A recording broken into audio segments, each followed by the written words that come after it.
계속해서 우리 사도행전 강해 말씀 듣도록 하겠습니다. 한밤중에 소동 이 제목으로 은혜를 나누기 원합니다. 여러분 지금 계속 사도행전 말씀 묵상하고 있는데 지금까지 바울의 인생은 승리였는가?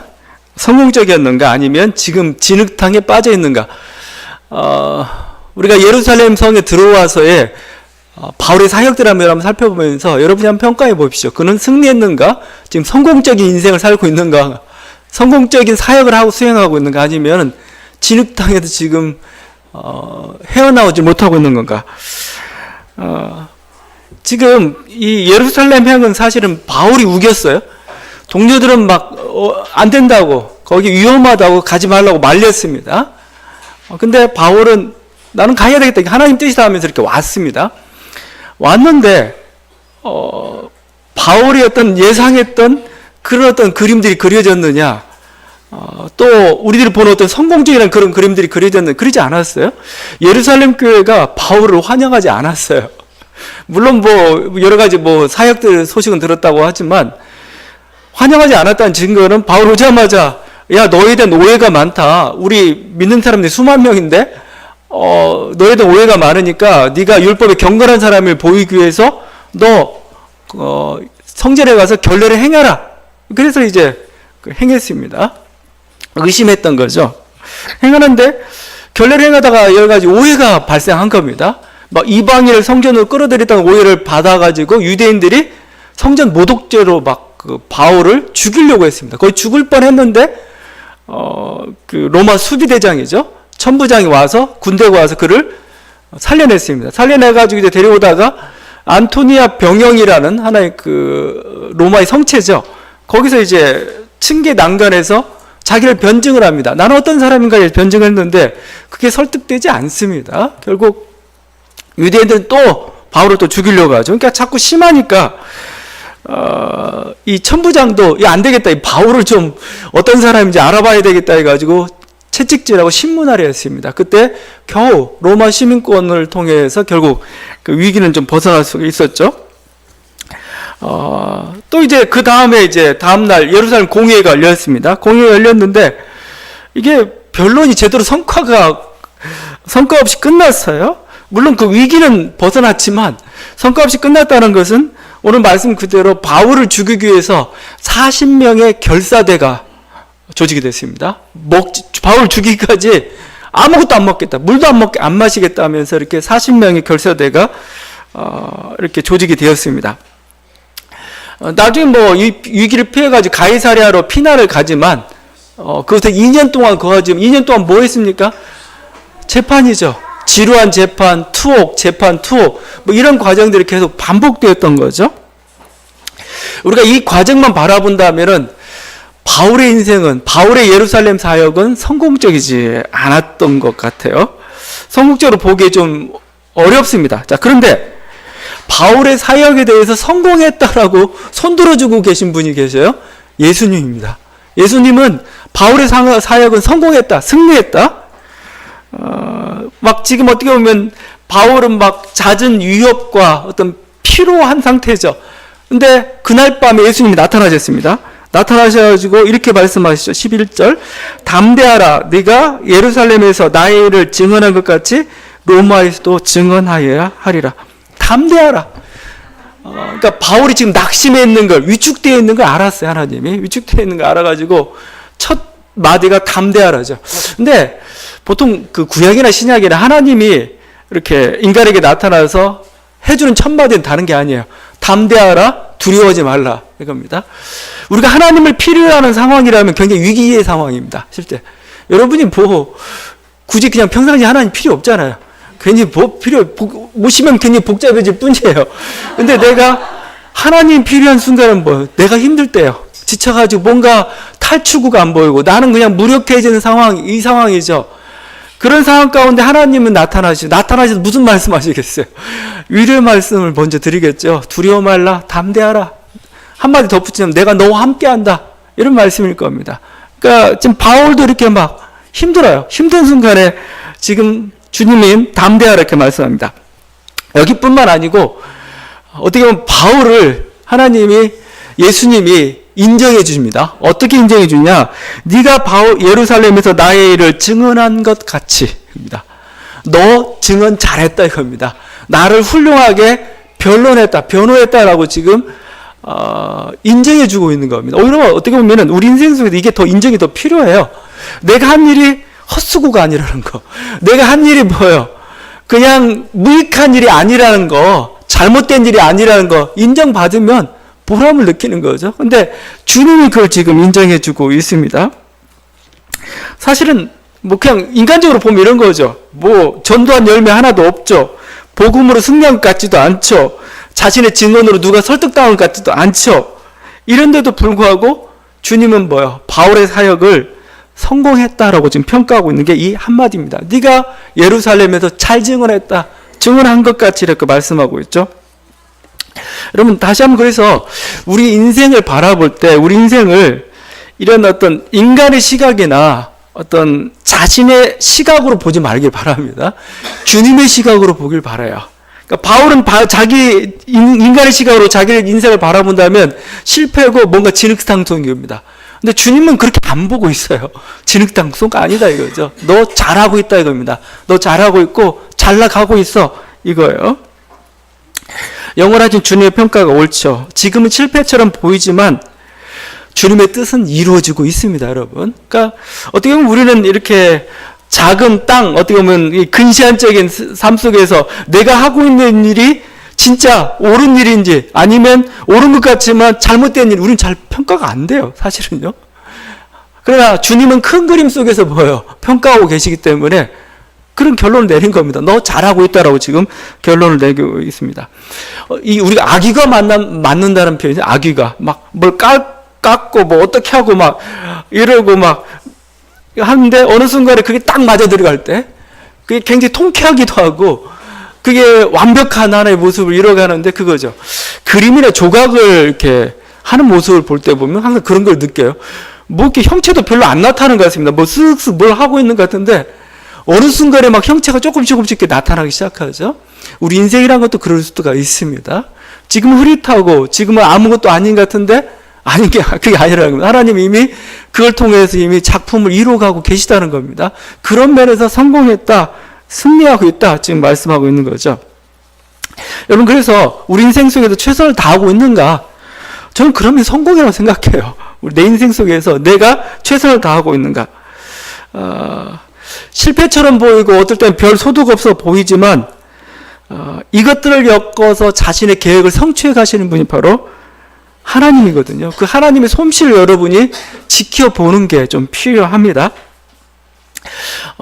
지금 이렇게 하나님께서 바울에게 너 성공했다라고 얘기하는데 어떤 성공이냐? 물론 하나님은 큰 그림 속에서 그게 있겠죠. 그렇지만 우리들이 지금 바울의 모습 속에서 또 사도행전의 결말을 보면서 느껴지는 게 있어요.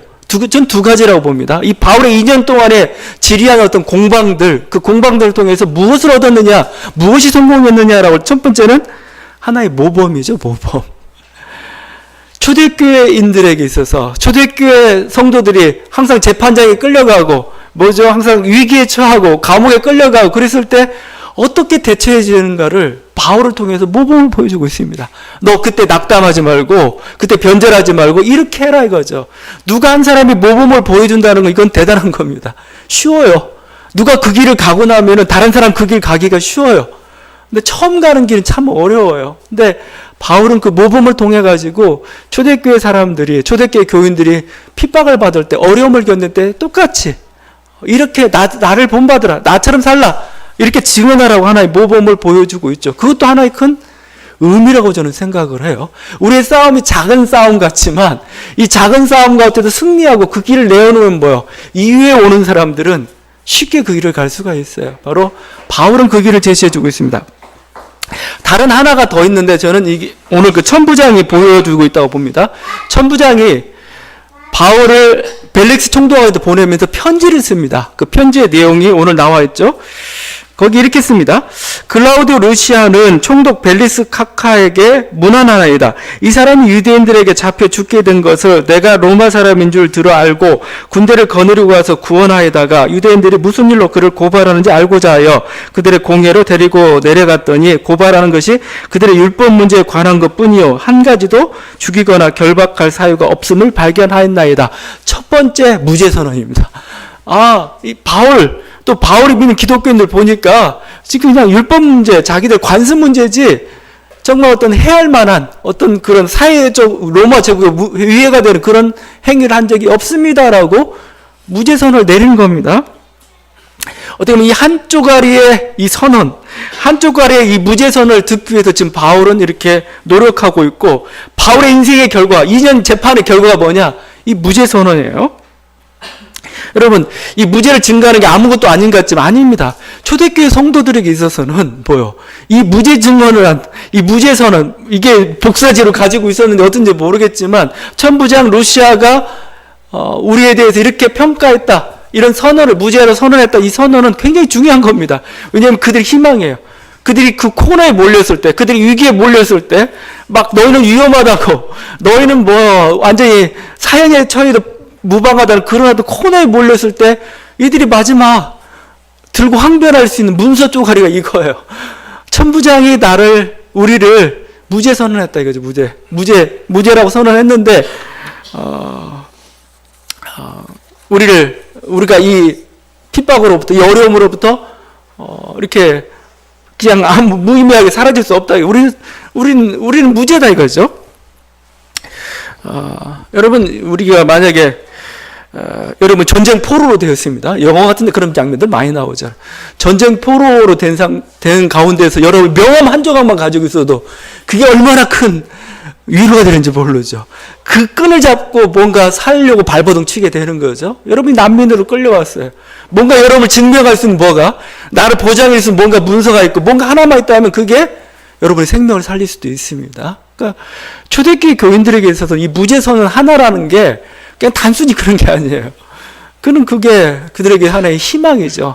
하나의 힘이 되었던 거죠. 어떤 바울은 지루한 싸움을 하고 있지만 이 문서를 남기고 있습니다. 무죄 선언을 듣고 있고 이게 초대교회 교인들이 얼마나 큰 힘이 되었는지 모르는 거죠. 우리가 어느 정도 이렇게 바울의 인생을 통해서 우리가 성공적이라고 평가했을 때 우리들이 발견할 수 있는 그런 의미입니다.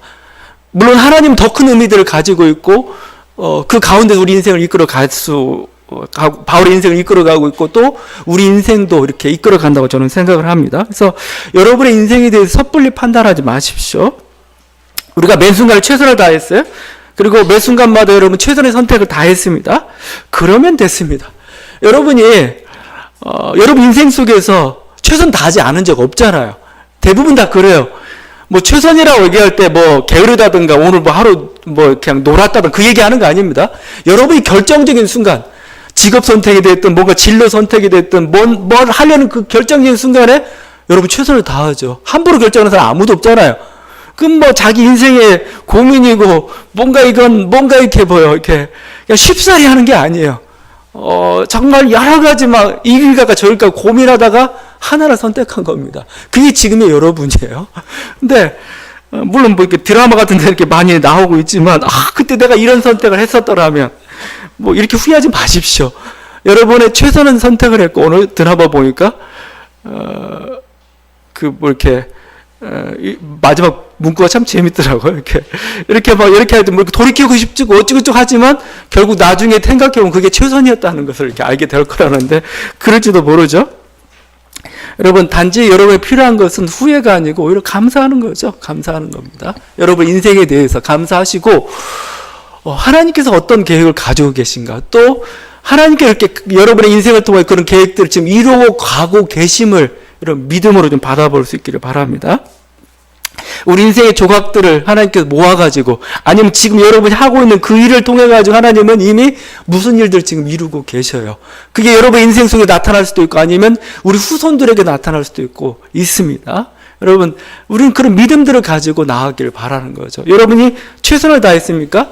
여러분이 그 순간에 최선을 다했어요. 내가 신앙적으로 기도하면서 아니면 최선의 선택을 다하고 나는 그 길을 왔습니다. 그러면 여러분 후회하지 마십시오. 그건 하나님께서 원하시는 길이었고 또 하나님께서 함께 하시는 그 선택이었습니다. 여러분 그거에 대해서 오히려 감사하십시오. 감사하십시오. 하나님께서는 그 일을 통해서 분명히 지금 어떤 일들을 이루고 가시다는 거죠. 바울에게 지금 주고 있는 네가 잘했다 이거죠. 네가 나에 대해서 잘 증언했다.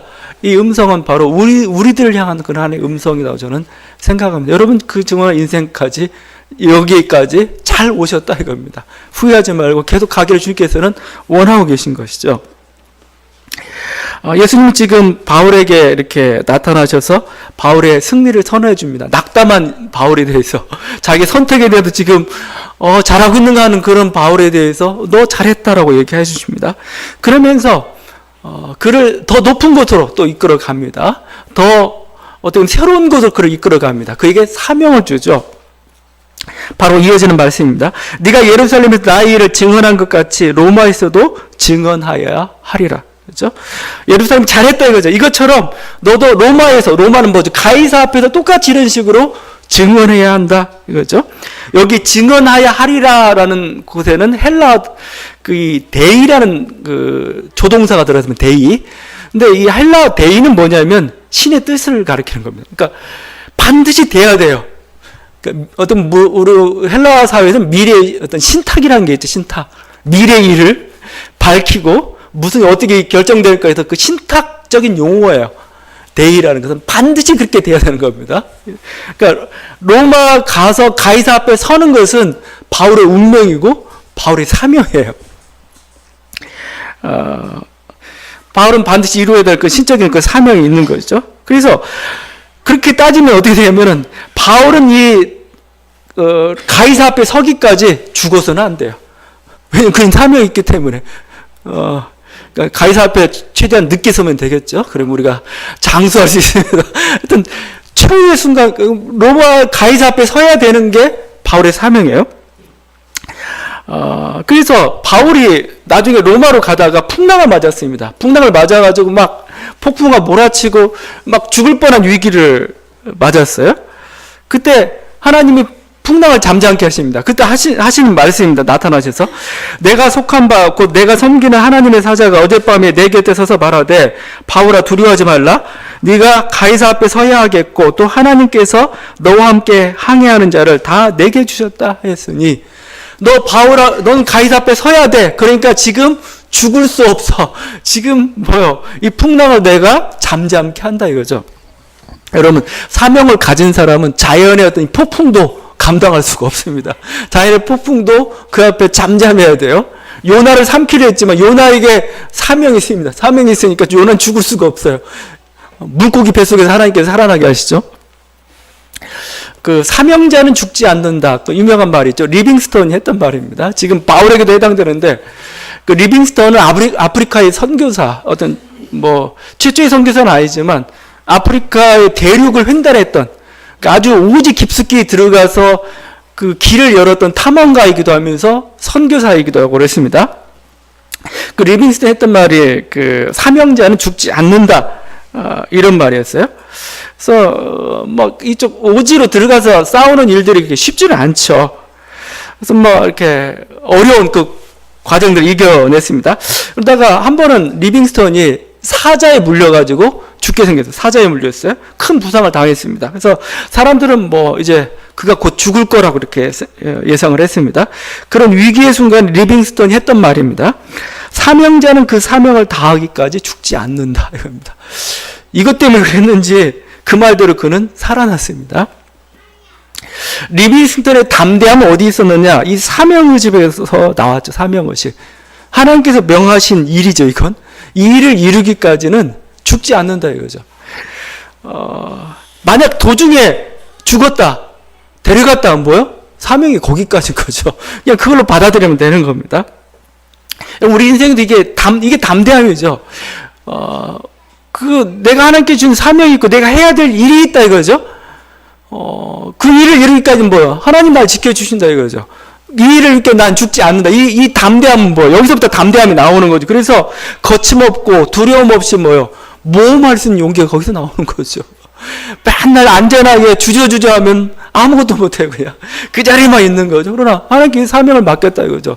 그 사명을 이루는데 뭔가 장애물이 있다. 하나님이 막아주실 것이다. 난 갈 것이다. 그렇죠? 그런 사람들이 있어서 어떻게 보면 역사는 이루어져 갔고, 그런 사람들이 있어서 뭐죠? 인생은 뭐예요? 새로운 도전의 기회, 도전의 기회를 통해서 뭔가 우리 인생을 도약할 수 있는 기회들을 하나님께서 허락해 주셨던 것이죠. 바로 사명자는 죽지 않는다 이거죠. 나에게 주신 그 운명을, 나에게 주신 하나님의 일을 이루기까지 뭐 나는 안 죽는다 이거, 나는 안 죽는다. 그래서 담대한 거죠, 거기에 대해서. 바울은 가이사 앞에서 이렇게 예수를 증거해야 될 그런 사명이 명확히 있었던 거죠. 그래서 바울은 죽을 수가 없어요. 풍랑뿐만 아니고 오늘 보게 되면 바로 이어지는 사건이 뭡니까? 아주 긴박한 여러 가지 막 그 결사대가 조직이 되고 탈출하고 뭐 이런 사건들이 막 벌어지고 있죠. 바로 이어지는 그 사건은 어떻게 보면은 가이사를 옮겨가는, 바울이 옮겨가는 그 사건은 사도행전의 가장 극적인 사건입니다. 제가 자꾸 막 극적, 뭐 드라마, 가장 흥미로운 사건이에요. 그러니까 가장 재밌어요. 시청률이 가장 높이 올라갈 수 있는 제목이 바로 여기입니다. 왜냐하면 드라마틱하고 지금 뭐 군대도 동원되고 막 그러죠. 제가 자꾸 드라마틱하다고 얘기하는데 제가 보는 눈만이 아니고 이 성경 기자의 눈이기도 하고, 이 사도행전 주석서를 썼던 사람 중에 그 미국의 그 퍼보라는 학자가 있으면 퍼보, 그 사람이 사도행전 주석서의 제목을 Profit with Delight라고 썼어요. 즐거움과 함께 이익을 얻는데 즐거움과 함께라는, 즐거움의 이익이라 할 수도 있고, 이렇게 표현했습니다. 그러니까 여러분이 사도행전을 보면서 너무 심각해가지고 언제 성령 불 떨어지냐 이것만 보고 있으면 안 돼요. 사도행전을 보면서 여러분이 봐야 될 것은 즐겨야 돼요. 좀 즐겁게 좀 봐야 됩니다. 즐겁게. 왜냐면 아주 드라마를 보듯이. 실제 여러분 그렇습니다. 여러분 보면은 지금 40명의 결사대가 조직이 됐습니다. 지금 40명의 결사대. 이 40명의 결사대는 막 물도 안 먹고 그냥 안 마시고 아무것도 안 먹게 죽이기까지 막 이럽니다. 그리고 이들이 치밀한 계획을 세웁니다. 자, 천부장한테 다시 한번 재판하겠다고 바울을 불러와라. 바울을 불러오면은 그 길목에서 우리가 얘를 죽이겠다. 여러분 이건 자주 보는 장면이죠.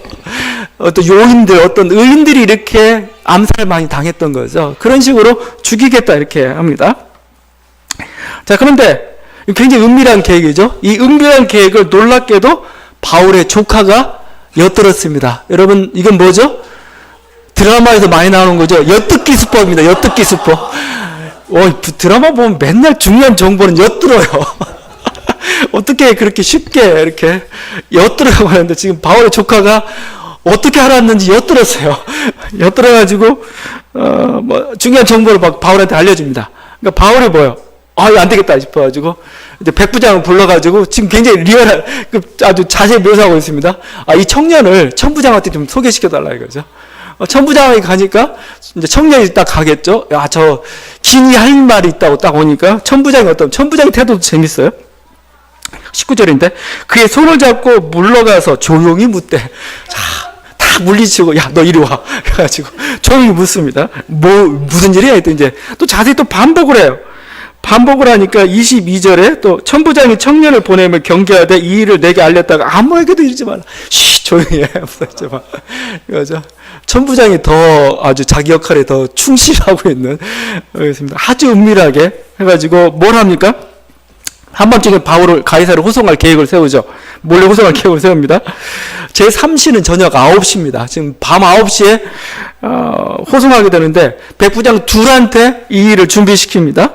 보병 200명, 그리고 기병 70명, 창병 200명입니다. 엄청난 숫자죠?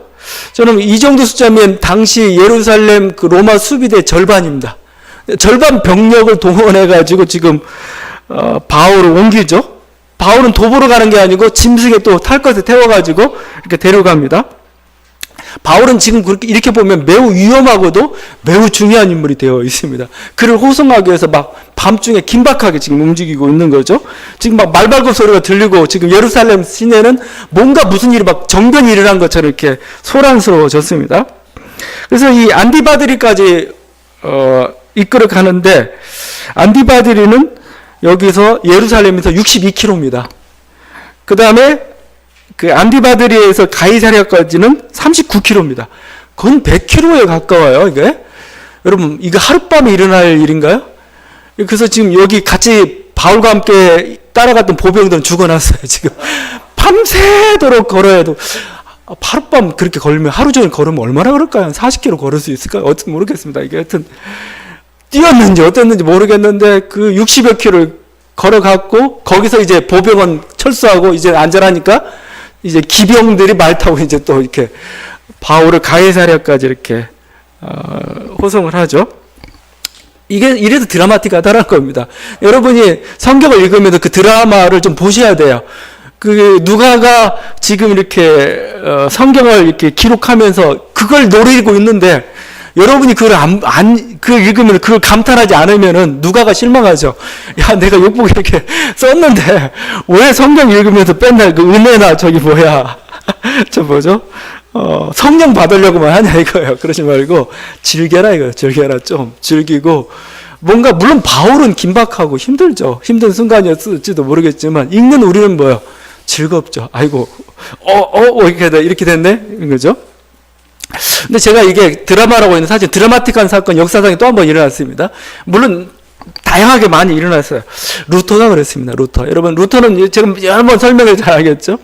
루터는 종교개혁하다가 보름스 의회라는 곳으로 끌려오게 됩니다.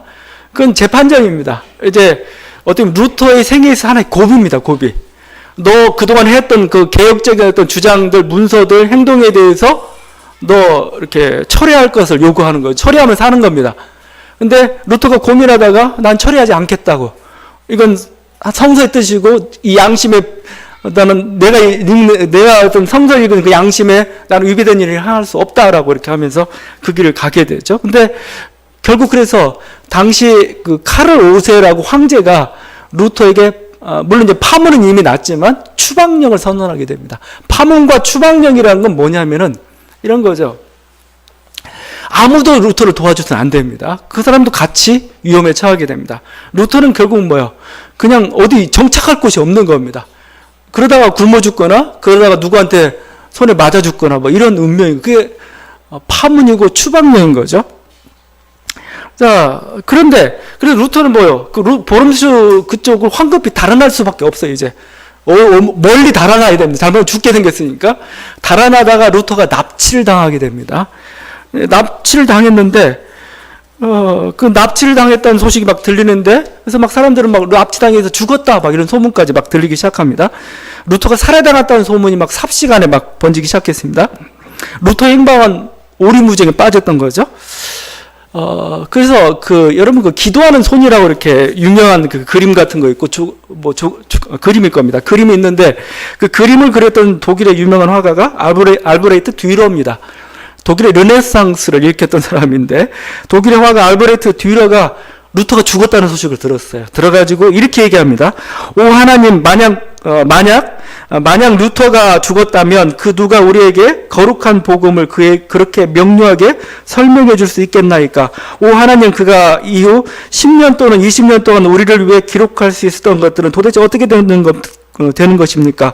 오 독실한 모든 그리스도인들이여 내가 이 하나님의 사람을 위해 많은 눈물을 흘릴 수 있도록 나를 도우라. 그래서 듀런 죽은 줄 알았어요. 죽은 줄 알았는데 어떤 일이 벌어지냐면 실은 이 칼을 옷에 황제가 손을 쓰기 전에 미리 그 작센의 영주 프리드리라는 그 제후가 있습니다. 그 제후가 중간에 빼어내기를 한 겁니다. 중간에 황제가 죽이기 전에 납치해 간 거죠. 그래서 바르트부르크죠. 그 성에다가 감금시켜 놓습니다. 본래 피신시켜 놓은 거죠. 9개월 동안 피신시켜 놓습니다. 그 유명한 사건입니다. 근데 그 9개월 동안에 루터가 했던 유명한 작업이 있죠.